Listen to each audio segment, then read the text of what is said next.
विष्णुं शशिवर्णं चतुर्भुजं प्रसन्नवदनं ध्यायेत् सर्वविघ्नोपशान्तये। वागीशाद्याः सुमनसः सर्वार्थानामुपक्रमे यं नत्वा कृतकृत्यास्युस्तं नमामि गजाननं। शरदा शरदाम्भोजवदना वदनाम्बुजे सर्वदा सर्वदास्माकं सन्निधिः सन्निधिं क्रियात्। व्यासं वसिष्ठनप्तारं शक्तेः पौत्रमकल्मषं पराशरात्मजं वन्दे सुकतातं तपोनिधिं। व्यासाय विष्णुरूपाय व्यासरूपाय विष्णवे नमो वै ब्रह्मनिधये वासिष्ठाय नमो नमः। अचतुर्वदनोद्ब्रह्मा द्विबाहुरपरो हरिः अफाललोचनः शम्भुर्भगवान् बादरायणः। वसुदेवसुतं देवं कंसचाणूरमर्दनं देवकी परमानन्दं कृष्णं वन्दे जगद्गुरुं। वन्दे शम्भुमापतिं सुरगुरुं वन्दे जगत्कारणं। वन्दे पन्नगभूषणं मृगधरं वन्दे पशूनां पतिं। वन्दे सूर्यशशाङ्कवह्निनयनं वन्दे मुकुन्दप्रियं। वन्दे भक्तजनाश्रयं च वरदं वन्दे शिवं शङ्करम्। ओङ्कारपञ्जरसुखीम् उपनिषदुद्यानकेलिकलकण्ठीम् आगमविपिनमयूरीम् आर्यामन्तर्विभावयेद्गौरीम्। सदाशिवसमारम्भां शङ्कराचार्यमध्यमाम् अस्मदाचार्यपर्यन्तां वन्दे गुरुपरम्पराम्। श्रीगुरुभ्यो नमः। सभाये नमः। పార్వతీ పరమేశ్వర్ల యొక్క వృత్తాంతాన్ని చూస్తున్నాం. పార్వతీదేవి యొక్క కళ్యాణగాథను తెలుసుకుంటూ ఉన్నాం. పరమేశ్వరుడు హిమవత్ పర్వతం మీద గంగావతరణ ప్రాంతంలో గంగాదేవి ఏ ప్రదేశంలో అయితే ఆకాశం నుంచి దేవలోకం నుంచి భూమి మీదకు అవతరించిందో ఆ ప్రాంతంలో తపస్సు చేశాడు. తపస్సు చేస్తున్నాడు ఆయన. అక్కడ పార్వతీదేవి ఆయనకి సపర్యలు చేయడానికి హిమవంతుడు తీసుకుని వచ్చి, స్వామి మీకు సపర్యలు చేయాలని కోరుకుంటున్నది మా కుమార్తె అయినటువంటి పార్వతి, అనుగ్రహించవలసినది అంటే ముందు ఆయన అంగీకరించలేదు. తర్వాత పార్వతీదేవితోటి చర్చ జరిపింది, ఆయనతోటి వాదన చేసిందని చెప్పవచ్చు. అప్పుడు ఎట్టకేలకు పార్వతి, నీవు సాంఖ్యశాస్త్రాన్ని పట్టుకుని మాట్లాడుతున్నావు, నేను వేదాంత శాస్త్రంలో ఉన్న అంశాలు చెబుతున్నాను అన్నాడు ఆయన. అయినా కూడా సమాధానం చెప్పింది ఆవిడ. దానితో ఆయన ఎట్టకేలకు అంగీకరించాడు. పార్వతీదేవికి సపర్యలు చేయడానికి అవకాశం ఇచ్చాడు. హిమవంతుడితోటి రోజు వెళ్ళి సేవలు చేస్తూ ఉండేది. తండ్రి రాని రోజుల్లో ఇద్దరు చెరికెత్తెలను తీసుకుని వెళ్ళి సపర్యలు చేస్తూ ఉండేది. ఆయన తపస్సు చేసుకునేటటువంటి ప్రదేశాన్ని తుడిచి శుభ్రం చేయడం, కలయంపి చల్లడం, ముగ్గులు పెట్టడం, అక్కడ ఉన్నటువంటి ద్వారములకు వృక్షములకు దండలు అలంకరించడం, అటు తర్వాత పుష్పములు అందించడం, ఆయనకి పుష్పములన్నీ సిద్ధం చేసి ఆయన పాదపూజ చేయడం. ఈ విధంగా అవకాశం ఉన్నప్పుడు చక్కటి గాత్రంతో పాటలు పాడడం, ఈ విధంగా చేస్తూ ఉన్నది పార్వతీదేవి. పార్వతీదేవి యొక్క కళ్యాణ ఘట్టం ఈరోజు రాబోతున్నది. ఒక విశేషమైనటువంటి ఘట్టము.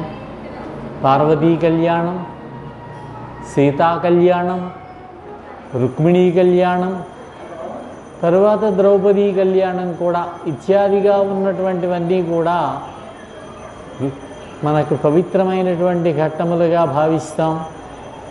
రుక్మిణీ కళ్యాణమునైతే పారాయణ చేస్తారు పెళ్ళి కావలసినటువంటి అమ్మాయిలు. ఇంకో మాట కూడా చెప్పారు, వైష్ణవ సాంప్రదాయంలో ఉన్నవాళ్ళైతే రుక్మిణీ కళ్యాణ గాథను చదువుతారు, శైవ సాంప్రదాయంలో ఉన్నవాళ్ళు పార్వతీ కళ్యాణ గాథను చదువుతారట. దేవతలంతా కూడా ప్రార్థన చేశారు శివుణ్ణి.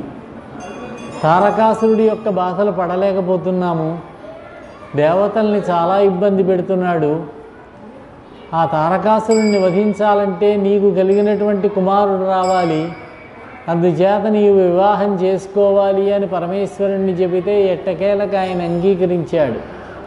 ఈ తారకాసురుడి యొక్క వృత్తాంతం ఏమిటో ఒకసారి చూద్దాం. బ్రహ్మదేవుడు ప్రజావృద్ధి చేయడం కోసం, ప్రజలను వృద్ధి చేయడం కోసం ప్రజోత్పత్తి,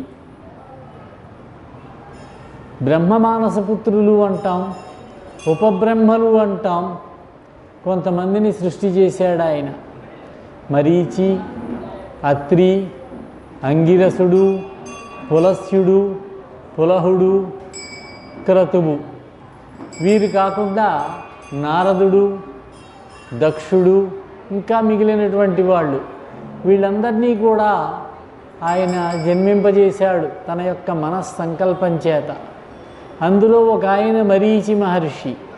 ఆ మరీచి మహర్షి యొక్క కుమారుడు కశ్యప ప్రజాపతి.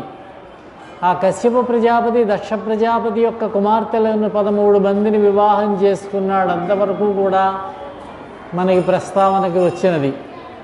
అందులో ఒక భార్య దితి. ఆ దితికి రాక్షసులు జన్మించారు. హిరణ్యకశిపుడు, హిరణ్యాక్షుడు జన్మించారు. హిరణ్యాక్షుణ్ణి వరాహావతార రూపంలో వరాహావతారం ధరించి శ్రీ మహావిష్ణువు వధించాడు. హిరణ్యకశిపుణ్ణి నరసింహావతారంలో వధించాడు. ఆ వృత్తాంతం అంతా కూడా శ్రీమద్భాగవతంలో వ్యాసమహర్షి విరచితమే. ఆ భాగవతం, ఆ ఘట్టాలు అందులో వస్తాయి. తరువాత అదితికి దేవతలంతా జన్మించారు, ద్వాదశాదిత్యులు మొదలైనటువంటి వాళ్ళు. అదితికి ఇంద్రుడు జన్మించాడు. ఎప్పుడైతే అదితికి ఇంద్రుడు కలిగాడో దితికి కొంచెం బాధ కలిగింది. నేను కూడా ఒక కుమారుణ్ణి, ఇంద్రుడితో సమానమైనటువంటి వాడిని పొందితే బాగుంటుంది అని తన భర్త అయినటువంటి కశ్యప ప్రజాపతిని ప్రార్థిస్తే సంకల్పసిద్ధి కలుగుతుందని ఆశీర్వదించాడు. ఆవిడ తన పతి అయినటువంటి కశ్యప ప్రజాపతిని సేవించింది, గర్భధారణ జరిగింది, గర్భంతో ఉన్నది. ఇంద్రుడు ఆలోచించాడు, ఈ పుట్టబోయేటటువంటి వాడు నాకు పోటీ వస్తాడు అని. నెమ్మదిగా ఏం చేశాడంటే, తల్లి, ఆవిడ కూడా తల్లి, అదితి దితి అక్క చెల్లెళ్ళు.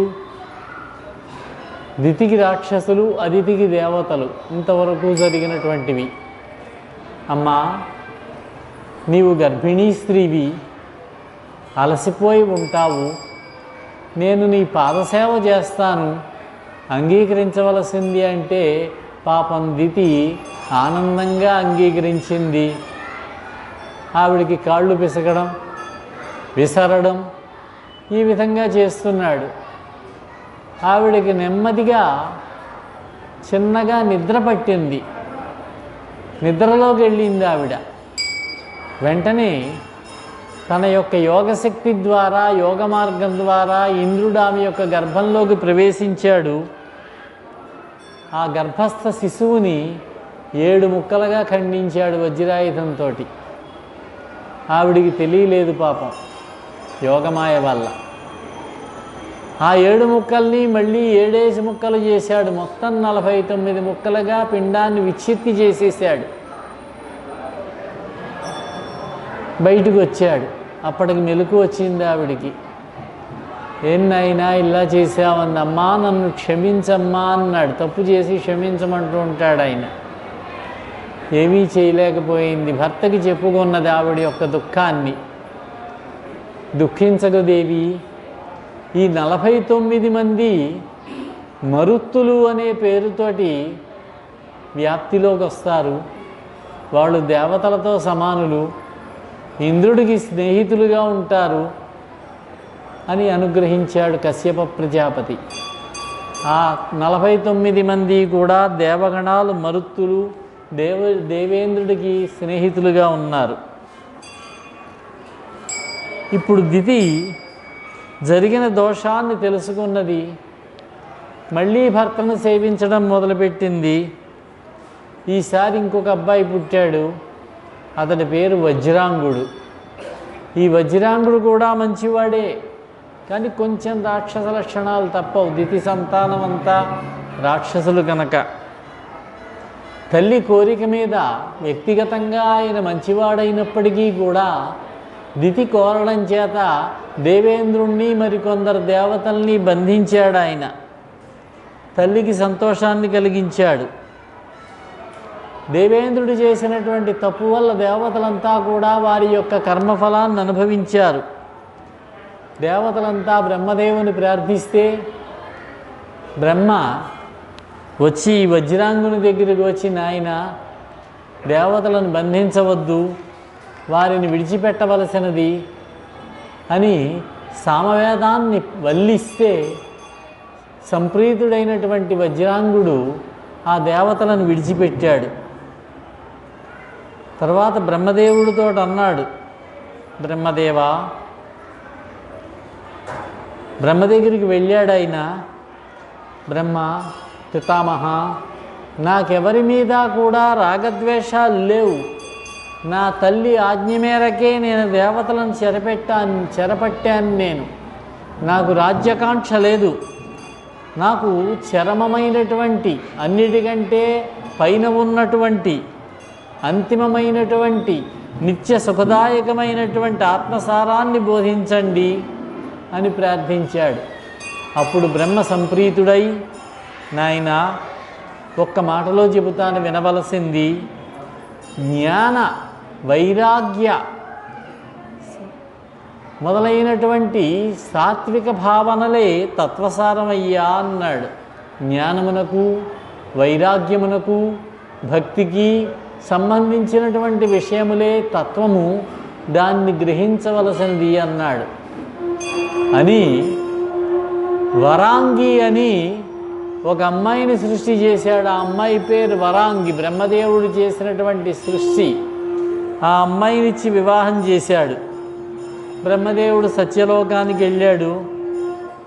జరిగినటువంటి సన్నివేశాలు చూశాడు. కశ్యప ప్రజాపతి కూడా చాలా సంతోషించాడు. దితికి జన్మించినటువంటి రాక్షసుల యొక్క మాత అయినటువంటి దితికి జన్మించినటువంటి ఈ వజ్రాంగుడు చాలా సాత్విక స్వభావం కలిగినవాడు. అయితే బ్రహ్మదేవుని యొక్క సృష్టి చేయబడినటువంటి ఆ వరాంగి యొక్క భార్య కొంచెం ఆలోచనలు దుష్టంగా ఉండేటటువంటి ఆవిడ, సాత్విక భావాలు లేదు ఆవిడికి అన్నీ కోరికలే. నీకేం కావాలని అడిగాడు వజ్రాంగుడు ఆవిడ్ని, వరాంగిని. ఇంద్రుణ్ణి జయించేటటువంటి, ఇంద్రుణ్ణి దుఃఖపెట్టగలిగేటటువంటి, దేవతలనందరినీ జయించేటటువంటి, స్వర్గలోకాన్ని జయించేటటువంటి, ముల్లోకాలని జయించేటటువంటి కుమారుడు కావాలి అని కోరింది ఆవిడ. బ్రహ్మదేవుడి చేత సృష్టించబడినదైనా ఆవిడ యొక్క మనస్తత్వం అటువంటిది. ఏం చేస్తాడు, సరే కానీ అన్నాడు. అటువంటి పుత్రుడు కావాలంటే తపస్సు చేయాలి. చేస్తేనే అటువంటి పరాక్రమశాలి అయినటువంటి ముల్లోకములను కూడా ఆక్రమించుకొని ముల్లోకముల్లోనూ ప్రతాపవంతుడైనటువంటి కుమారుడు కలుగుతాడని బ్రహ్మదేవుడి కోసం తపస్సు చేశాడు. బ్రహ్మ ప్రత్యక్షమయ్యాడు. ఏం కావాలని అడిగాడు.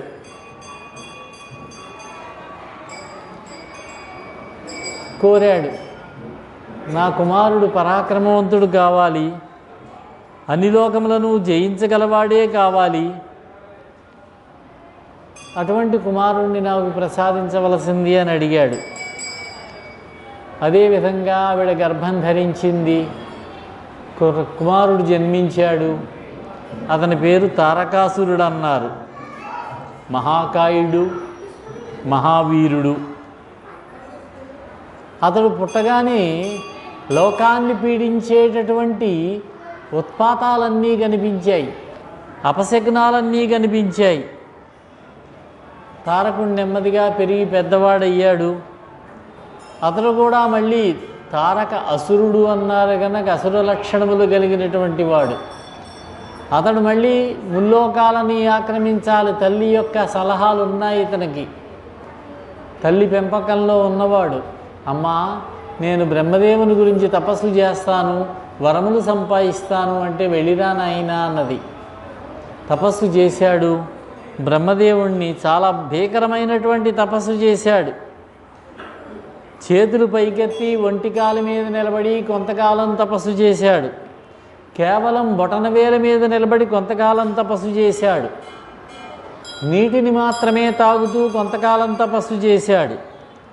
గాలిని భక్షిస్తూ కొంతకాలం తపస్సు చేశాడు.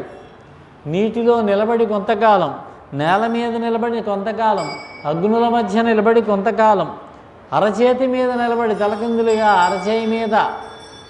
అరచేయి నేల మీద పెట్టి దాని మీద నిలబడి కొంతకాలం, చెట్టు కొమ్మలకి చేతులతో వేలాడుతూ కొంతకాలం, కాళ్లతో వేలాడుతూ కొంతకాలం, ఈ విధంగా బహుకాలం తపస్సు చేశాడు. కొన్ని వందల సంవత్సరాలు మహాఘోరంగా. బ్రహ్మదేవుడు లోకాలన్నీ తల్లడిల్లిపోయే అతని తపస్సుకి బ్రహ్మదేవుడి దగ్గరికి వెళ్ళారు. మహాదేవ, లోకాల్లో ఉత్పాతం వస్తున్నది, దాన్ని నివారించవలసినది,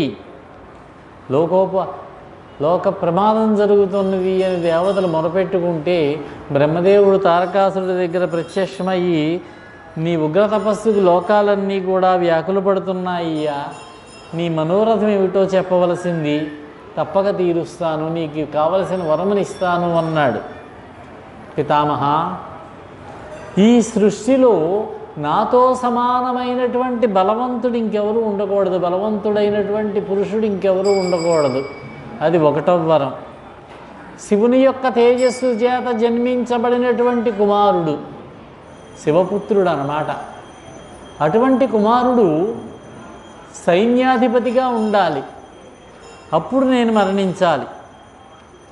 ఆ వరాన్ని నాకు ప్రసాదించవలసింది. అతనికి తెలుసు శివుడు దీక్షలో ఉన్నాడు, జ్ఞానంలో ఉన్నాడు, ఆయన వివాహం చేసుకునే పరిస్థితిలో లేడు. సతీదేవి యొక్క మరణంతో ఆయన మళ్ళీ వివాహం చేసుకునే ఆలోచనలో లేడు. కాబట్టి అసాధ్యమైనటువంటి కోరికను కోరదామని ఈ విధంగా 2 కోరికలు కోరాడు. బ్రహ్మదేవుడు వరం ఇచ్చాడు. శోణితము అనే నగరం అతని యొక్క రాజధాని నగరం. ఆ నగరానికి వచ్చాడు. శుక్రాచార్యుల వారు, రాక్షస గురువు అయినటువంటి శుక్రాచార్యుల వారు ఇతన్ని సకల లోకాలకి కూడా అధిపతిగా అభిషేకించాడు. ప్రజలను చక్కగా పరిపాలిస్తున్నాడు. ఈ రాక్షసరాజులు కూడా ప్రజలను బాగానే పరిపాలిస్తారు. వాళ్ళ దగ్గర ఉన్న ఇబ్బంది మాత్రం ఏమిటంటే దేవలోకాన్ని జయిస్తారు. మొట్టమొదటి వాళ్ళు చేసే పని స్వర్గం మీద ఆధిపత్యం సంపాదించాలి, స్వర్గలోకాన్ని జయించాలి. స్వర్గాన్ని జయించినట్లయితే అక్కడ సంపదలన్నీ ఉంటాయి. ఇంద్రుడి దగ్గర సంపదలు ఉంటాయి, అవన్నీ మనకు లభ్యమవుతాయి. అక్కడ అప్సరస గణం ఉంటారు, వాళ్ళ యొక్క సౌఖ్యాన్ని పొందవచ్చు. ఐరావతం ఉంటుందట, కామధేను ఉంటుందట, కల్పవృక్షం ఉంటుందట. ఈ భోగాలన్నీ పొందవచ్చు. అందుచేత మొట్టమొదట స్వర్గాధిపత్యం కోసం చూస్తారు. ఇతని కాలంలో భూమిని దున్నకుండానే పంటలు బాగా పండేవి. సూర్యుడు ఎంత వేడి కలిగితే పంటలు బాగా పండుతాయో, పద్మములు వికసిస్తాయో, ఎవరికీ దుఃఖము కలగదో అంతవరకే వేడిమిని ప్రసరించేటటువంటి వాడు. లోకమంతటా కూడా వెన్నెల వెల్లి విరుస్తూ ఉండేది. వాయువు అందరికీ కూడా అనుకూలంగా వీస్తూ ఉండేది. ఎక్కడ అగ్ని ప్రమాదాలు లేవు. సముద్రుడు చెలియలి కట్ట దాటి బయటికి రాకుండా తన యొక్క పరిధిలో తాను ఉండేవాడు. పంచభూతాలు కూడా హద్దుల్లో సంచరిస్తూ ఉండేవి. ప్రకృతి బీభత్సాలు అసలు లేనే లేవు. ఆ విధంగా ధర్మబద్ధమైనటువంటి పరిపాలన చేశాడు భూలోకంలో. అయితే తల్లి కోరిక ఉన్నది. అతడు దేవలోకాన్ని జయించాలి, ఇంద్రుడి కంటే పరాక్రమవంతుడు కావాలి. అందువల్ల అతడు స్వర్గలోకం మీద దండెత్తాడు, స్వర్గలోకాన్ని ఆక్రమించుకున్నాడు. దేవతలందరినీ కూడా బాధ పెట్టాడు.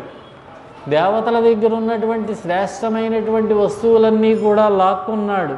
దేవేంద్రుడు అతనికి భయపడి ఐరావతాన్ని ఇచ్చాడు, సమర్పించుకున్నాడు.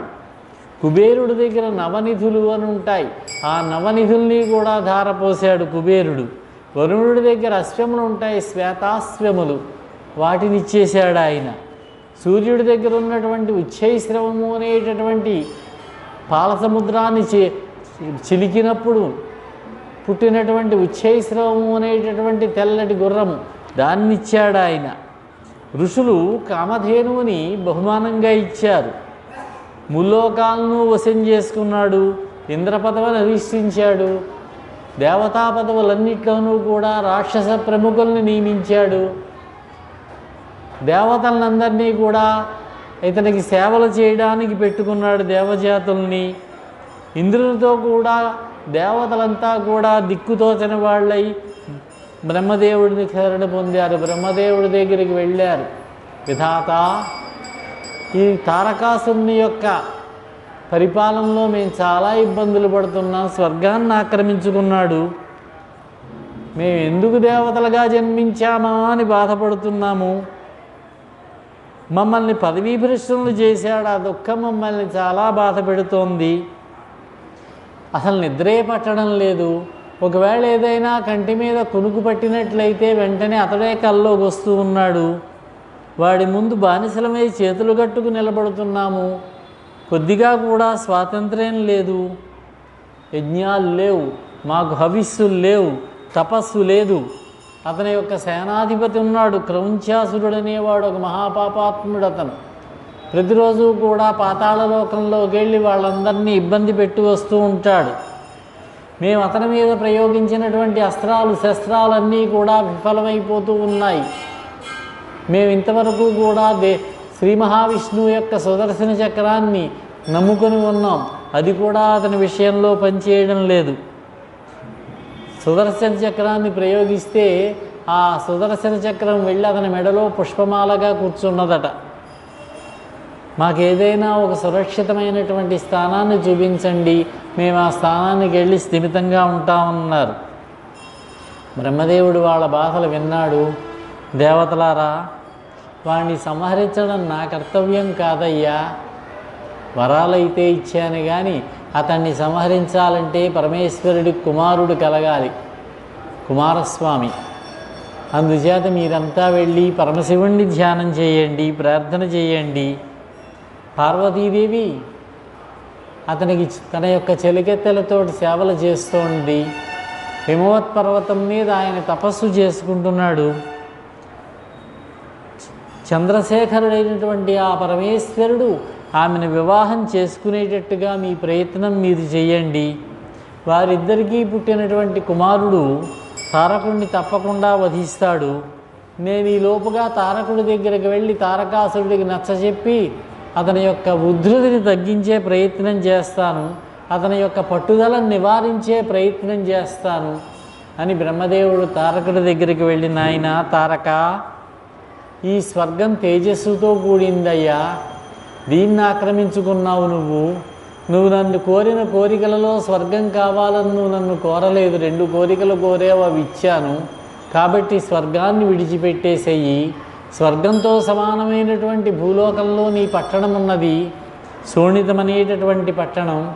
ఆ పట్టణానికి వెళ్ళవలసినది, నీ రాజ్యాన్ని నువ్వు పరిపాలన చేసుకో, దేవలోకాన్ని దేవతలకు ఇచ్చేసేయని చెప్పాడు. మంచివాడు పాపం తారకుడు కూడా విన్నాడు బ్రహ్మ మాట, దేవలోకాన్ని దేవతలకు ఇచ్చేశాడు. తన యొక్క భూలోకంలోకి వచ్చి తాను పరిపాలన చేసుకుంటూ ఉన్నాడు. అయితే ఈలోగా దేవతలంతా ఆలోచన చేశారు. ఇంద్రుడు మన్మధుడికి కబురు చేశాడు. మన్మధుడు ఉన్నాడు ఇక్కడ, ఇంకా శరీరంతో ఉన్నాడు. మన్మధుడికి కబురు చేసి పిలవనంపితే మన్మధుడు వచ్చాడు. వచ్చి కొంచెం గర్వంగా ఉన్నాడు మన్మధుడు. దేవేంద్ర, నన్ను పిలిచావు, నువ్వు వర్తమానం పంపించావు, కారణం ఏమిటి? వెంటనే చెప్పవలసింది. నాకేం పని చెప్పబోతున్నావు నువ్వు? త్రిమూర్తులను సైతం కామపీడితులను చేయగలను నేను, ఇతరుల లెక్కేమిటి నాకు? నేను పంచబాణుడిని, నేను 5 బాణాలు ఉన్నాయి నా దగ్గర, కుసుమ బాణుడిని అంటారు నన్ను, కుసుమాస్త్రములు. అవన్నీ పుష్పములు అన్నమాట. అరవిందము, అశోకము, సోతము, నవమల్లిక, నీలోత్పలము అనేటటువంటి 5 బాణములు ఉంటాయి. పంచబాణములు కలిగి ఉన్నవాడు ఆయన. నా యొక్క విల్లు చెరుకుగడ, ఇక్షుఖండం. ఆ ఇక్షుఖండానికి ఉన్నటువంటి నారి తుమ్మెదల సమూహం. తుమ్మెదలే నారిగా ఉంటాయట. వసంతుడు నా యొక్క మంత్రి. బ్రహ్మదేవుడు వసంతుడిని కూడా సృష్టించాడు. మన్మధుడు ఎవరి మీదకైనా ఈ బాణాలు ప్రయోగించి వాళ్ళని కామ ప్రలోపానికి గురి చేయాలనుకుంటే ముందు వసంతుడు వెడతాడు. వెళ్ళి అక్కడ వసంత ఋతువు యొక్క శోభను తీసుకొచ్చేస్తాడు. అకాలంలో కూడా, వేసవి కాలమైనా కూడా వసంత ఋతువు శోభ వచ్చేస్తుంది. చిగుళ్ళు, పుష్పములు, కోకిల ఇవన్నీ వస్తాయి. అక్కడ చక్కటి వాతావరణం ఏర్పడుతుంది. సుధానిధి అయినటువంటి చంద్రుడు నాకు మంచి మిత్రుడయ్యా. శృంగారమే నా సర్వసైన్యాధిపతి. ఇవన్నీ కూడా మృదువైనవే. వీటితో నేను వెడతాను. ఎంతటి వారైనా సరే నా బాణ ప్రయోగం చేస్తాను. వాళ్ళు స్త్రీలకు వసులైపోయేటట్టుగా చేస్తాను. నేను కూడా సుకుమారుణ్ణి. నువ్వేం చెప్పబోతున్నావో? ఏ కార్యమైనా సరే దేని చేత పూర్తవుతుందో బుద్ధిమంతులు ఆ కార్యాన్ని దానితో చెయ్యాలి. ఆ ఉపాయంతో నాకు ఉచితమైనటువంటి కార్యాన్ని చెప్పవలసినది, ఆ పనికి నన్ను నియోగించవలసినది అన్నాడు. దేవేంద్రుడు కొంచెం దుఃఖంతో ఉన్నా కూడా ఈ మన్మధుడితోటి, మన్మథ, కుసుమాయుధ అలా వర్తమానం పంపించగానే ఇలా వచ్చేసావు నువ్వు. నీ యొక్క ఉత్సాహానికి చాలా సంతోషంగా ఉంది నాకు. నీ యొక్క ఉద్యమశీలత మెచ్చుకోదగింది. నిన్ను పిలిపించినటువంటి నా కార్యం నీ కార్యమే. నువ్వు చేయవలసినటువంటి పనే అది. నాకు చాలామంది మిత్రులు ఉన్నారు. అయినప్పటికీ కూడా నీతో సమానమైనటువంటి మిత్రుడు నాకు ఇంకెవరూ లేరు. నువ్వే నాకు ముఖ్యమైనటువంటి వాడివి. పని పడింది కదా మన్మధుడితోటి. జయం కోసం నావి అనుకునేవి 2 ఉంటాయి. ఒకటి నా వజ్రాయుధం, 2 నువ్వు. నా వజ్రాయుధమైనా పని చేయకపోవచ్చేమో కానీ, వజ్రాయుధమైనా విఫలం కావచ్చేమో కానీ నీ యొక్క ప్రయత్నం మాత్రం నిర్వీర్యం కాదు. ఎవరు హితాన్ని చేస్తాడో వానికంటే అధికమైనటువంటి ప్రీతిపాత్రుడు ఎవరు ఉండరు అని కొంచెం చెప్పేసరికి కొంచెం గర్వం పెరిగింది మన్మథుడికి. దేవేంద్ర, అతనికి శివమాయ కూడా ఆవేశించింది. శివమాయ మోహితుడయ్యాడు. ఎందుకయ్యా దేవేంద్ర ఈ పేద మాటలు మాట్లాడతావు? నేను మాటలు మాట్లాడను, సమాధానం చెబుతాను. కార్యం చేసి చూపిస్తాను. నేను కార్యం పూర్తయిన తర్వాత నా యొక్క శక్తి ఎటువంటిదో గుర్తిస్తావు నువ్వు. అధికంగా ప్రసంగం చేసేటటువంటి వారు ఏ కార్యాన్ని కూడా సాధించలేరు. ఎవరి యొక్క తపస్సునైనా భ్రష్టు పట్టించమంటావా? లేకపోయినట్లయితే కుబేరుడికి సఖుడు, కైలాసంలో ఉన్నటువంటి వాడు అయినటువంటి పరమేశ్వరుణ్ణి ప్రేమభిక్షణ యాచించేటటువంటి దీనుడిగా చేయమంటావా అన్నాడు. ఇది కావాలి దేవేంద్రుడికి. దొరికింది విషయం. వెంటనే దేవేంద్రుడు అన్నాడు, నువ్వు చెప్పినటువంటి 2వ విషయమేనయ్యా నువ్వు చేయవలసినటువంటిది అని చెప్పి తారకాసురుడికి ఉన్నటువంటి వరములు, శివుడు వివాహం చేసుకోవాలి. శివుడు తపస్సు చేస్తున్నాడు హిమాలయ పర్వత ప్రాంతంలో. పార్వతీదేవి ఆయనకు సేవలు అందిస్తున్నది. ఈ విషయాలన్నీ చెప్పి పరమేశ్వరుడికి పార్వతీదేవి యందు ప్రేమ పుట్టేటట్లుగా చేసిన ఆ కార్యాన్ని సఫలం చేయవయ్యా అన్నాడు. వెంటనే మన్మధుడు బయలుదేరాడు. శివుడు తపస్సు చేసుకునే ప్రాంతానికి వచ్చాడు. అక్కడే రతీదేవితో వచ్చాడు. అతని యొక్క గణాలు మారగణములు అంటారు, వాటితో వచ్చాడు. వేచి ఉన్నాడు. ఇంతలో పార్వతీదేవి వచ్చింది, శివుడికి సేవలు చేస్తున్నది. ముందు 2 బాణాలు ప్రయోగించాడు. అరవిందం అనేటటువంటి బాణం ఒకటి, అశోకం అనేటటువంటి బాణం ఒకటి. కొంచెం శివుడికి కొంచెం మనస్సు వికలమైంది. మన్మధుడి యొక్క ప్రతాపం కనిపించింది అక్కడ. వసంతుడు కూడా వసంత ఋతు శోభను తీసుకొచ్చాడు. ఏమిటి మార్పు అనుకున్నాడు శివుడు. ఒక్కసారి కన్నులు తెరిచి చూశాడు, మళ్ళీ సమాధినిష్ఠుడయ్యాడు. ఆ తర్వాత హర్షణము రోచనము అనేటటువంటి క్రియలను చేయలేకపోయాయి. ఇతను ప్రయోగించినటువంటి బాణములు రెండూ కూడా సంతోషము కానీ ప్రకాశము కానీ కలిగించలేకపోయాయి. ఇప్పుడు మోహనమును పుట్టించేటటువంటి చూతము ధనస్సుకు సంధించాడంటే మామిడి పుష్పం, చూత పుష్పం ధరించి పంపిస్తే సకల జనులు కూడా మోహానికి గురయ్యాడు. పరమేశ్వరుడు ఒక్కసారి కళ్ళు తెరిచాడు. ఎడమ పక్కన ఉన్నాడు, రతీదేవితో కూడి ఉన్నాడు. ఒక్కసారి మూడవ కన్ను తెరిచేసరికి మన్మథుడు విల్లుతో సహా, బాణములతో సహా, అమ్ముల పొదితో సహా మాడి భస్మైపోయాడు. ఇంతలో అక్కడే ఉన్నది పార్వతీదేవి చూసింది, భయపడింది. పరమేశ్వరుడు తన యొక్క కామ కోరికను పార్వతీదేవి ఇప్పటికే బాణాలు తగిలాయి. మన్మథుని యొక్క బాణములు వికారము కలిగినది. కానీ పరమేశ్వరుడు తనను తాను అదుపులోనికి ఉండి జాగ్రత్తగా కనులు మూసుకొని మళ్ళీ ధ్యానంలోకి వెళ్ళాడు. పార్వతీదేవి చాలా భయపడింది. జాగ్రత్తగా చెలికెత్తలతో ఇంటికి చేరింది. తల్లిదండ్రుల దగ్గరికి చేరి దుఃఖించింది పాపం ఆవిడ. ఇంకో దుఃఖం ఏమిటంటే ఇంతవరకు తాను పరమేశ్వరునికి సేవ చేస్తూ ఉన్నది. పరమేశ్వరుడు ఇప్పుడు తపస్సును ఆపేసి వెళ్ళిపోయాడు. కాముణ్ణి దహించాడు. ఆ ప్రదేశాన్ని విడిచిపెట్టి కైలాసానికి వెళ్ళిపోయాడు. మన్మథుని యొక్క భార్య బాగా దుఃఖించింది పాపం. దేవతలంతా దుఃఖించారు. దేవేంద్రుడు దగ్గరలోనే ఉన్నాడు. పరమేశ్వర, ఇతన్ని మన్మథుణ్ణి నువ్వు దహనం చేశావు, కామదహనం చేశావు. ఇతను లేకపోతే సృష్టి ఎలా జరుగుతుందయ్యా? ఇతడు దేవకార్యం మీదే వచ్చాడు తప్ప అతని ఇందులో లాభం ఏమీ లేదు. దేవతల కోసమే ప్రాణత్యాగం చేశాడు. ఈ రతీదేవి దేవతలందరినీ కూడా నిందించింది పాపం. చాలా దుఃఖంలో ఉన్నది భర్త మరణించినందుకు.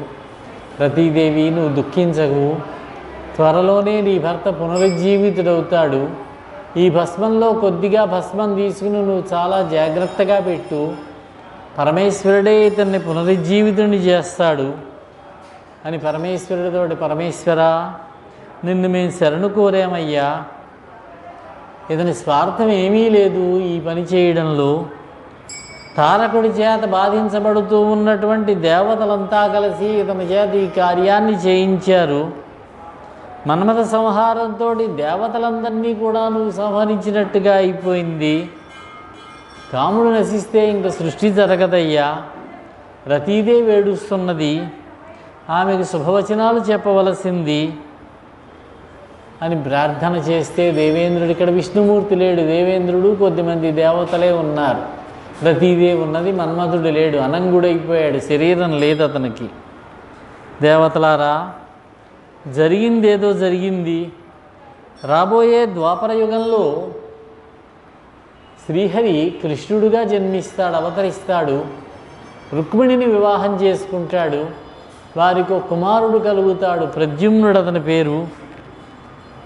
ఈ మన్మథుడే ప్రద్యుమ్నుడిగా జన్మిస్తాడు కృష్ణుడికి, రుక్మిణీదేవికి.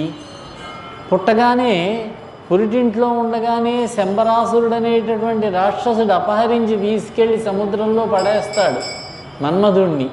మరణించాడు అనుకుంటాడు, కానీ అతడు బతుకుతాడు, సముద్రుడే రక్షిస్తాడు. రతీదేవి వెళ్ళి అతని యొక్క నగరానికి వెళ్ళాలి, శంబరాసురుడి యొక్క నగరానికి, అక్కడ ఉండాలి. ఇతడు పెద్దవాడైన తర్వాత, యవ్వన దశలోకి వచ్చిన తర్వాత ఈ ప్రద్యుమ్నుడు అంటే మన్మథుడు శంబరాసురుణ్ణి వధిస్తాడు, రతీదేవిని వివాహం చేసుకుంటాడు అని కొంత శాప పరిహారం చెప్పాడు. బ్రతికించలేదు ఇంకా. ఇతనికి ఇప్పటికే బ్రతుకుతాడు కానీ మీకెవ్వరికీ కనిపించడు, నా యొక్క మారగణాలలో ప్రముఖుడుగా ఉంటాడన్నాడు. నిజస్థానానికి వెళ్ళిపోయాడు. శివుని యొక్క బడబాగ్ని వచ్చింది, ఫాలాగ్ని వచ్చింది, మూడవ కంటి నుంచి అగ్ని. ఈ అగ్ని వల్ల లోకాలన్నీ కూడా తాపం పొందుతున్నాయి. ఇది చల్లార్చడం ఎలా? ప్రాణులన్నీ కూడా మళ్ళీ బ్రహ్మదేవుడే కావలసింది ఇక్కడ, ఆయనే మళ్ళీ. ఆయన్ని ప్రార్థిస్తే దాన్ని ఆయన ఏం చేశాడంటే శంకరుణ్ణి స్మరించాడు. ఆ ఫాలాగ్నిని, ఫాలలోచనం నుంచి మూడవ కంటి నుంచి వచ్చినటువంటి అగ్నిని స్తంభింపజేశాడు. దానిని సౌమ్యంగా ఉండేటటువంటి జ్వాలలను వెదజల్లేటటువంటి ఒక గుర్రంగా మార్చాడు. బడబ అంటారు, బడబాగ్ని అన్నారు. బడబ అంటే ఆడగుర్రం అని కూడా చెప్పవచ్చు, వడబ లేకపోతే బడబ అంటారు. సముద్రుడి దగ్గరికి వెళ్ళాడు. సముద్రుడు పురుష రూపంలో వచ్చి నమస్కరించాడు బ్రహ్మకి. సముద్రుడితో చెప్పాడు, ఈ బడబాగ్నిని నీ యందు పెట్టుకో ప్రళయకాలం వచ్చే వరకు. నీలో ఉన్నటువంటి నీటిని మాత్రం తాగుతూ ఉంటుంది. సముద్రంలో బడబాగ్ని ఉంటుంది అంటాం మనం. నీలో ఉన్న నీటిని మాత్రం తాగుతుంది, నీ శరీరం లోపలికి మాత్రం వెళ్ళనివ్వకు, జాగ్రత్తగా ఉండు. నీ జలాలే భోజనం చేస్తుంది, ఆ జలాలను మాత్రమే దహిస్తుంది. ప్రళయకాలం వచ్చినప్పుడు నేను వస్తాను అని చెప్పి ఆయన వెళ్ళాడు. ప్రళయకాలం దాకా చూస్తూ ఉండని చెప్పాడు. ఇది ఎప్పుడూ కూడా నోట్లోంచి నిప్పులు కక్కుతూ ఉంటుందన్నారు. అందుకే ఉప్పెన వచ్చిందంటాం. బడబాగ్ని విజృంభిస్తే సముద్రపు కెరటాలు పెరిగి పెరిగి భూగోళాన్ని ముంచుతూ ఉంటాయి. అదే ప్రళయం లాంటిదే ఉప్పెన కూడా. పార్వతీదేవి ఇంటికి వచ్చింది. తల్లిదండ్రుల దగ్గర దుఃఖపడింది, భయపడింది పాపం. శివుడి దగ్గర సేవ చేస్తూ ఉండగా పరమేశ్వరుడు మూడవ కన్ను తెరవడం, మన్మధుడిని భస్మం చేయడం చూసి కంగారు పడి భయపడింది. ఇంటికి వచ్చి తల్లిదండ్రుల దగ్గర బాధపడింది. మనసులో శివుని యందు ప్రేమ ఉన్నది. మనం కష్టపడి ఇంతవరకు శివుణ్ణి ఒక పద్ధతిలో ఆయనతో చనువు పెంచుకుని ఆయనకి సేవలు చేస్తూ ఉంటే అది కాస్త తల్లకిందులైందే అని బాధపడింది పాపం. ఇంతలో నారద మహర్షి వచ్చాడు హిమవంతుడి దగ్గరికి. హిమవత్పర్వతం దగ్గరికి వచ్చి, పర్వతరాజా, వచ్చినటువంటి మహర్షికి సత్కారం చేశాడు, గౌరవించాడు, ఆసనం ఇచ్చాడు, కూర్చోబెట్టాడు. నీ కుమార్తె పర్వతరాజా, పరమేశ్వరుడికి నీ కుమార్తెనిచ్చి వివాహం చెయ్యాలయ్యా అని చెప్పి పార్వతీదేవి దగ్గరికి వెళ్ళి ఏకాంతంగా, అమ్మాయి, నీవు పరమేశ్వరుడికి సేవ చేసావు కానీ తపస్సు చేయలేదు. తపస్సు చెయ్యాలి. నీ మనస్సు ఏమిటో నాకు తెలుసు, నీ మనోగతం. నువ్వు తపస్సు చేస్తేనే కానీ ఆ చంద్రశేఖరుడైనటువంటి ఆ పరమేశ్వరుడు నిన్ను పాణిగ్రహణం చెయ్యడు. ఆయన నిన్ను తప్ప ఇంకెవరినీ వివాహం చేసుకోడు. కాబట్టి తపస్సు చేయవలసింది అని చెప్పాడు. వెంటనే పార్వతీదేవి నిర్ణయం తీసుకున్నది. తన చెలికెత్తెల ద్వారా తండ్రికి చెప్పించింది. అమ్మా, దానిదే ఉందమ్మా, కష్టసాధ్యమైనటువంటి పని, మీ అమ్మకు చెప్పి నువ్వు నిర్ణయం తీసుకుని వెళ్ళవలసింది అన్నాడు ఆయన తండ్రి అయినటువంటి హిమవంతుడు. తల్లికి కూడా చెలికెత్తెలచే చెప్పించింది. ఆవిడ కొంచెం దుఃఖపడి, అమ్మ, తపస్సెందుకమ్మా, ఎందరో మహాత్ములు, ఎందరో మునీశ్వరులు, ఋషులు, దేవతలు అంతా కూడా మన ఇంట్లోనే, అంటే హిమవంత్ పర్వతం మీదనే తపస్సు చేసుకుంటున్నారు. నువ్వు కూడా మన ఇంట్లో కూర్చుని తపస్సు చేసుకో, శరీరాన్ని కష్టపెట్టకు. ఇప్పటి వరకు పరమేశ్వరుడికి సేవలు చేసి ఉన్నావు నువ్వు. తమ కోరికలు సిద్ధించడం కోసమని స్త్రీలు తపోభూమికి వెళ్ళినట్లుగా ఎక్కడా కూడా వినలేదు. అందుచేత వద్దమ్మా అంది. అయినా సరే పార్వతీదేవి తల్లికి నచ్చజెప్పింది. ఇంక కాదనలేక ఆ తల్లి అంగీకరించింది. పార్వతీదేవి నెమ్మదిగా బయలుదేరి తనకిష్టమైనటువంటి పట్టు వస్త్రాలను, చీనాంబరాలను విడిచిపెట్టేసింది.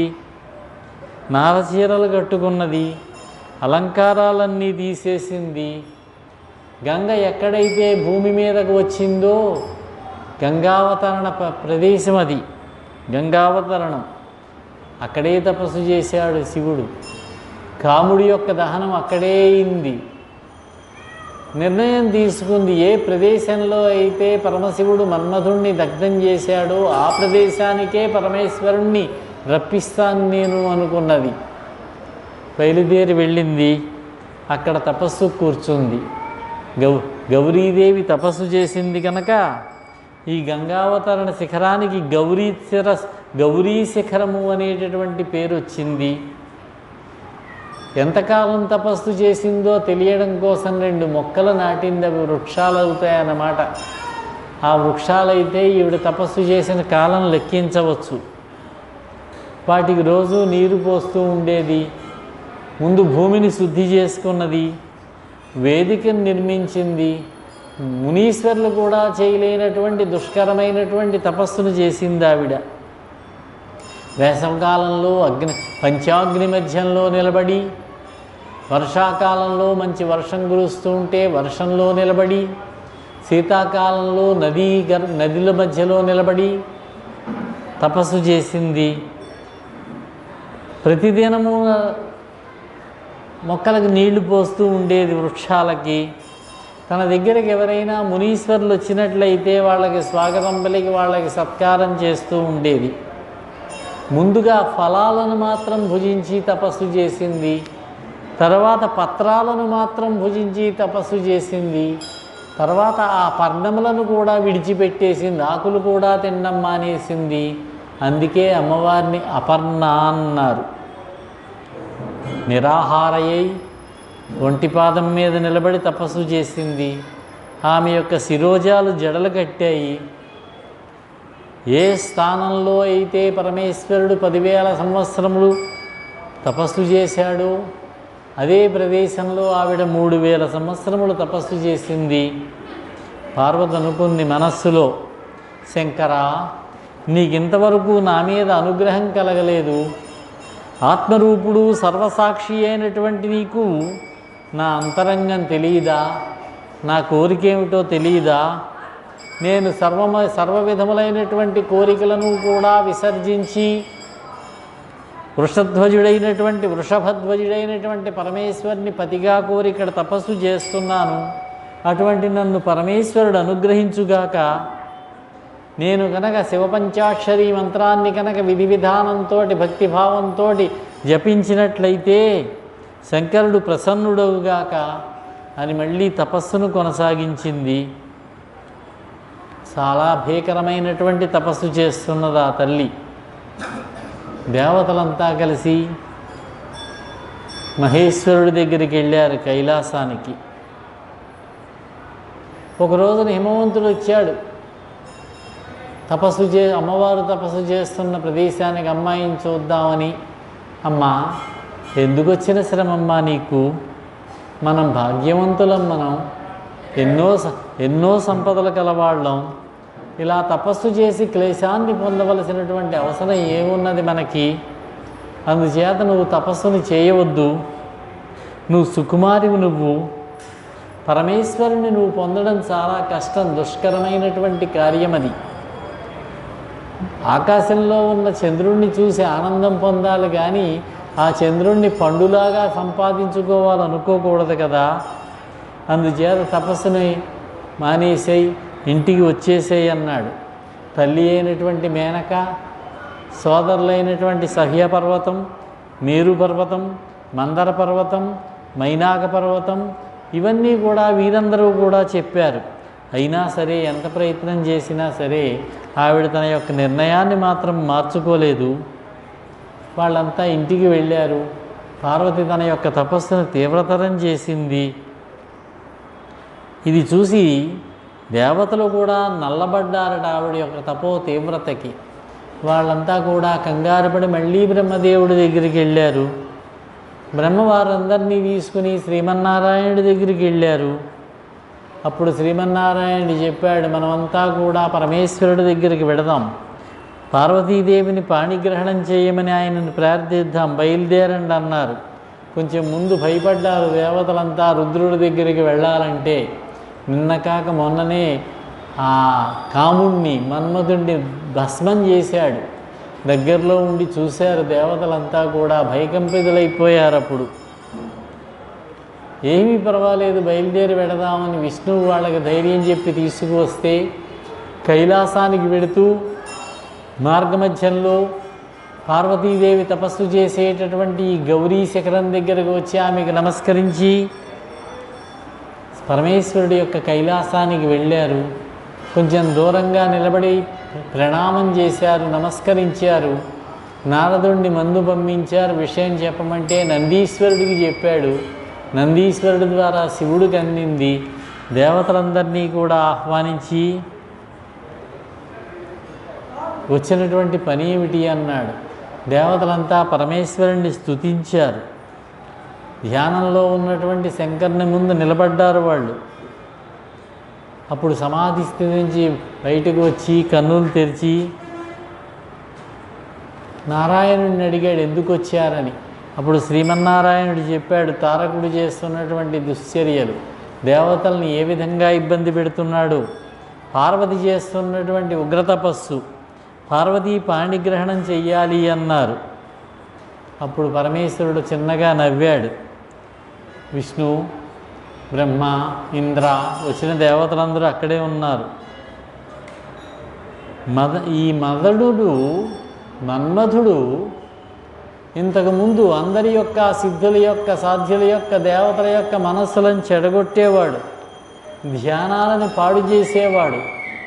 నేను ఆ మన్మధుణ్ణి నా యొక్క 3వ కంటి మంటతోటి భస్మం చేశాను. నేను చేయడం వల్ల మీకు ఉపకారమే జరిగింది. అందుచేత మీరు ఈ సంసార బంధాల్లో తగులుకోకుండా కామక్రోధ లోభ మోహ మదమాశ్చర్యాలనేటటువంటి అరిషడ్వర్గానికి లోను కాకుండా తపస్సు చేసుకోండి, ధ్యానం చేసుకోండి, కామాన్ని విడిచిపెట్టండి.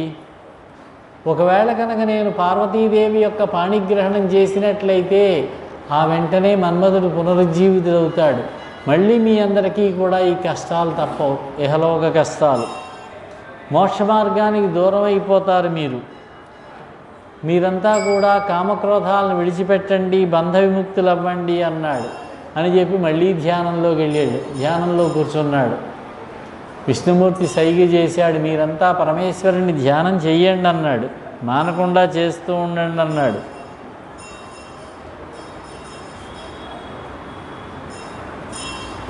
నేను ఇదివరకు చాలా పనులు చేశానన్నాడు పరమేశ్వరుడు. భీముడు అనేటటువంటి మహారాజు చేత బంధించబడినటువంటి సుదక్షిణుడు అనేటటువంటి కామరూపదేశానికి అధిపతి యొక్క ప్రతిజ్ఞను సఫలం చేశాను నేను భక్తుల కోసం. అటువంటి పనులు చేస్తూ ఉంటాను, నాకు ఆ విధమైనటువంటి వ్రతం ఉంది. గౌతముడిని ఆ పరిసర ప్రాంతాల్లోనే ఉండేటటువంటి ఋషులు ఇబ్బందులు పెడుతూ ఉంటే, చాలా కష్టాలకు గురి చేస్తే వాళ్ళందరికీ కూడా నేను ఆ దుష్టులకు శాపాలు ఇచ్చాను, గౌతముడిని రక్షించాను. అదేవిధంగా దేవతల కోసం నేను విషం తాగాను, విశ్వానరుడనేటటువంటి మహర్షి యొక్క దుఃఖాన్ని నివారించాను. త్వరలోనే మీ అభీష్టం నెరవేరుతుంది, మీరు దుఃఖపడకండి అని చెప్పి దేవతలకు చెప్పాడు.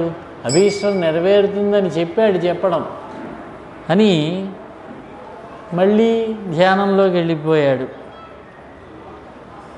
ఇక్కడ ఒక విషయం మనం చూసినట్లయితే, దేవతల కోసం విషం తాగాను అన్నాడు. పరమేశ్వరుడు విషాన్ని తాగాడట. క్షీరసాగర మథనఘట్టం ఇది భాగవతంలో అంశం. దేవతలకు దానవులకు యుద్ధం జరుగుతున్నది. రాక్షసులు పరాక్రమవంతులు, వాళ్ళ ముందు దేవతలు నిలవలేకపోతున్నారు. రాక్షసులకు విజయం లభిస్తోంది, దేవతలు మరణిస్తున్నారు. దేవతలంతా బ్రహ్మదేవునితో ఆలోచించారు ఏం చెయ్యాలి అని. మళ్ళీ బయలుదేరి శ్రీ మహావిష్ణువు దగ్గరికి వెళ్ళారు. శ్రీ మహావిష్ణువు చెప్పాడు, క్షీరసాగరాన్ని మధించండి, పాలసముద్రాన్ని. మనం పెరుగును మధిస్తే ఏ విధంగా అయితే వెన్న పుడుతుందో ఆ విధంగా పాలసముద్రాన్ని మధిస్తే అమృతం వస్తుంది.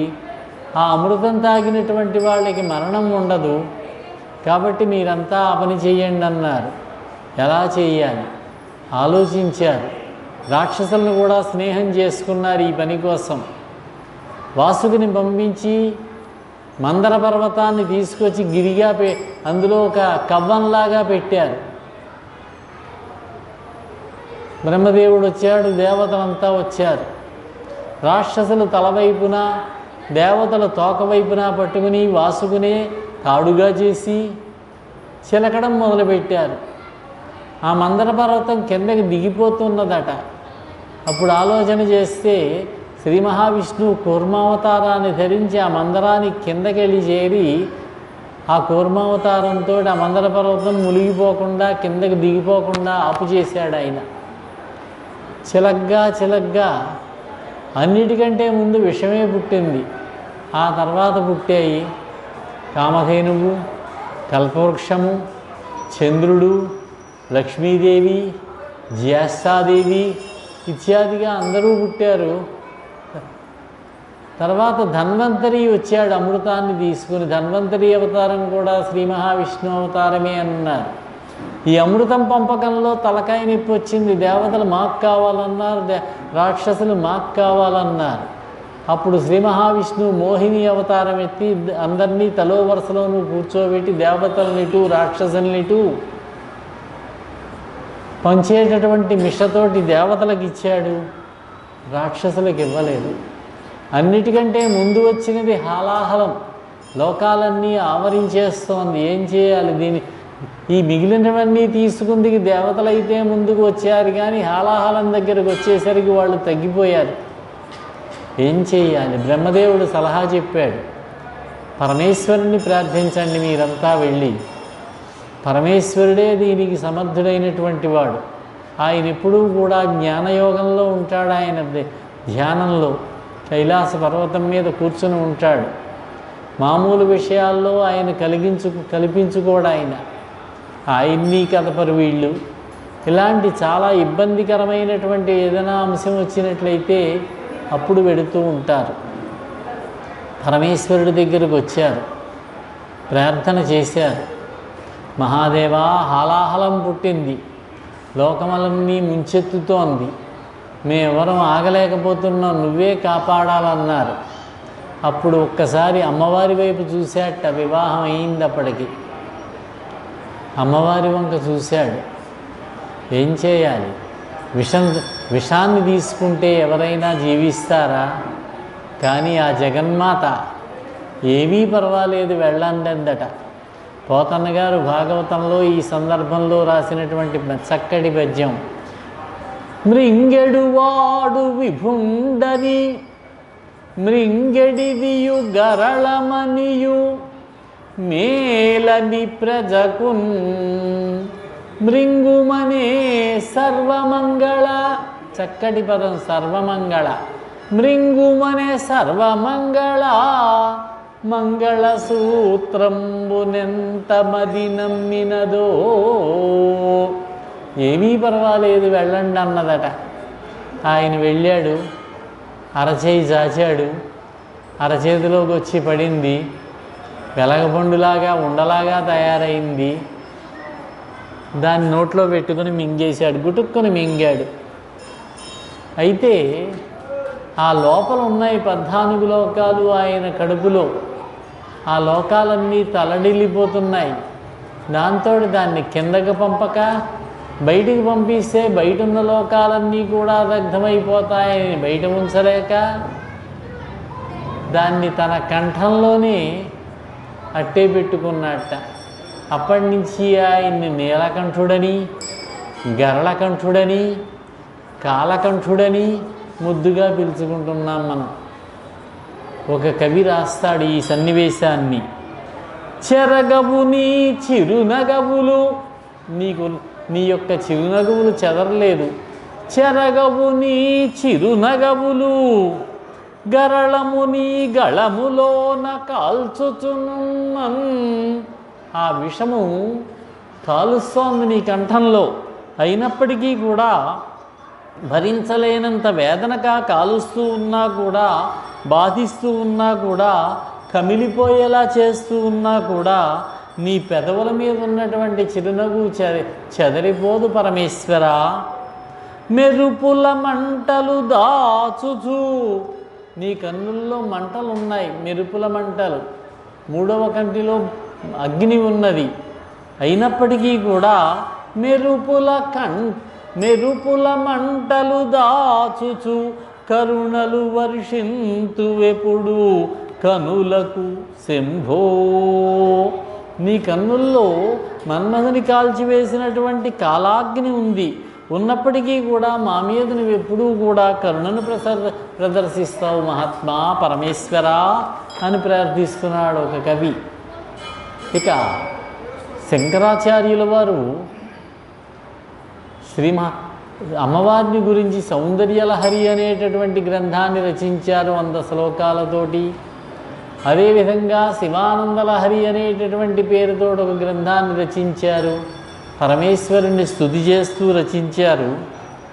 ఈ క్షీరసాగర మదనంలో ఆవిర్భవించినటువంటి విషము, ఆ విషాన్ని పరమేశ్వరుడు తన లోపలికి తీసుకుని కంఠంలో నిలబెట్టినటువంటి సన్నివేశాన్ని దృష్టిలో పెట్టుకుని అంటారు ఆచార్యుల వారు, నాలం వా పరమోపకారకమిదం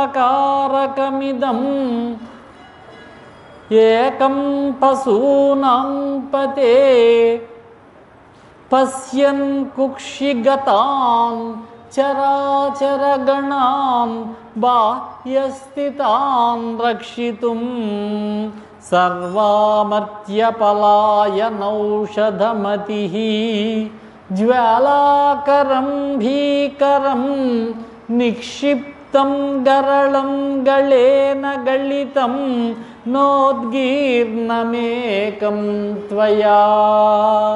ఓ పశుపతి, ఓ పరమేశ్వర, నీ లోపల బయట ఉన్నటువంటి చర అచర ప్రాణులన్నీ కూడా కదిలేవి కదలనివి, వాటన్నిటినీ రక్షించడం కోసం, దేవతల భయంతో పారిపోకుండా నిలవడం కోసం, వాళ్ళని నిలుపుదల చేయడం కోసం అతిగా జ్వలించేటటువంటి భయంకరమైనటువంటి గరణాన్ని నీ కంఠంలో ఉంచుకున్నావు. నువ్వు దాన్ని మింగలేదు, కక్కలేదు.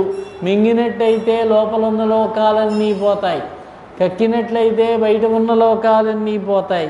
నువ్వు చేసేటటువంటి ఈ ఒక్క మహోపకారం చాలదా స్వామి అంటారు ఆయన పరమేశ్వరుడిని స్తుతి చేస్తూ. ఆయనే తర్వాత శ్లోకంలో ఇంకో మాట కూడా అన్నారు, జ్వాలోగ్రస్సకలామరాతి భయదః క్షేళః కథం వా త్వయా దృష్టః కించకరే ధృతకరతలే కిం పక్వ జంబూఫలం జిహ్వాయాం నిహితశ్చ సిద్ధఘటికా వా కంఠదేశే భృతః కిం తే నీలమణిర్విభూషణమయం శంభో మహాత్మన్ వదా. తీవ్ర జ్వాలలు క్రమ్ముతూ సకల దేవతలకి భయంకరమైనటువంటి ఈ కాలకోట విషాన్ని నీవు కన్నులతో చూసావు. అంతేకాదు చేత్తోటి అరచేత్తోటి ఎత్తి చేతిలో పెట్టుకున్నావు. నేరేడు పండయ్యా, ఇదేమైనా నీ చేత్తో పట్టుకోవడానికి నేరేడు పండ, పండినటువంటి నేరేడు ఫలమా? అదే కాకుండా నాలుక మీద వేసుకున్నావు నువ్వు, అదేమన్నా సిద్ధఘటిక. కంఠంలో ఉంచుకున్నావు నువ్వు, అదేమన్నా ఇంద్రనీలమణి చెప్పవలసిందయ్యా అన్నాడు పరమేశ్వరుడు.